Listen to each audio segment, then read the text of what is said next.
That's a story, but we can go into it now. Yeah, go ahead. Hold on 1 second here. You can just go to it. Yeah, there it is. Right there. Okay, so this is AI Oasis. 32 minutes? The Lost Tapes, 32 minutes, like a whole live performance.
Very instrumental heavy. Well, supposedly that stuff was recorded for real, and then the vocals generated are... Right. While the balance is a bit off. Oh, you're talking about the mix? Yeah. It could be R. It could be? Yeah.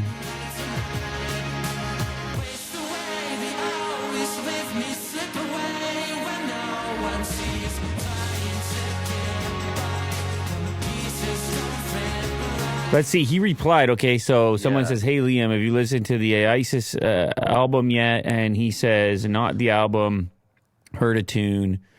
It's better than all the other snizzle out there. Yeah. Okay. So it turns out that he has a good reception over AI. For now. It doesn't say that he embraces it fully, but he thinks it's pretty, like, cool. Shares his thoughts about the lost fake Oasis album that was produced via artificial intelligence. Well, listen, the thing about this is it's cool unless it starts coming for your bottom line. A lot of the business around this, around art and music in general is like based on existing catalog, distribution. Obviously, live performances have already taken a bigger role and in the like overall structure or overall business model for artists. Part of that being sort of the commodification of music to the extent that everybody's streaming and so forth. So it's one thing now to have a reaction of, oh, this technology is pretty cool, but you have to kind of go through all the implications associated with it and then what that means for the business of music to really figure out what an adequate reaction would be.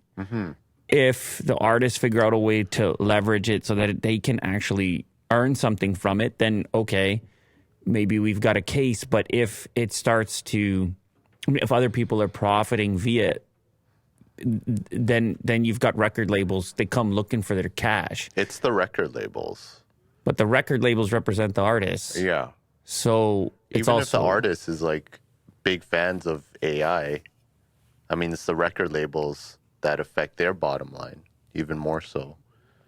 Well, artists get paid from the record labels. Yeah. Right? So it's both. And artists can kind of say what they want, but so long as they're contracted to that label, the way in which that label goes to police what it considers to be its asset is kind of up to them.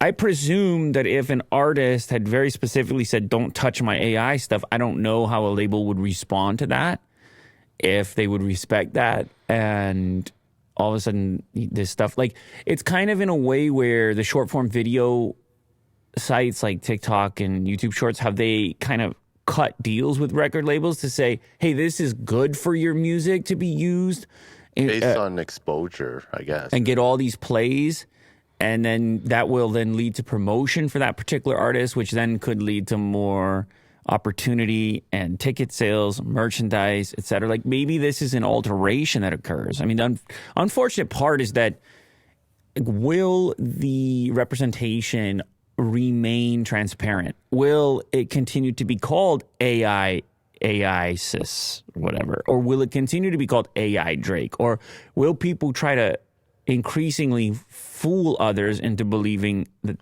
some things are actual releases? And will people know the difference? Because truthfully, it's at a point now where it's good enough to fool people. Mm-hmm. And to profit from it. And if we've seen anything on the internet, like in relationship to scamming and bots, and it's rampant, dude. It's impossible to navigate. And so for sure, there's going to be some people that aim to profit from this in such a fashion that's less transparent. I mean, this channel has 3K subscribers, and it's garnered over 200,000 views on this video. Mm-hmm. And if this person was releasing their own original music, that wouldn't be the case, obviously. There's a big sort of marketing element at play there. And at this case, this channel would probably be seeing this works, probably making more content like this, right? In order to gain some sort of monetary value. Well, again, this is all depending upon what the response is and whether there's any type of legal threat or whatever else, because so far what we've seen is a lot of takedowns and re-uploads. Yeah. And those make it a little bit tough for business.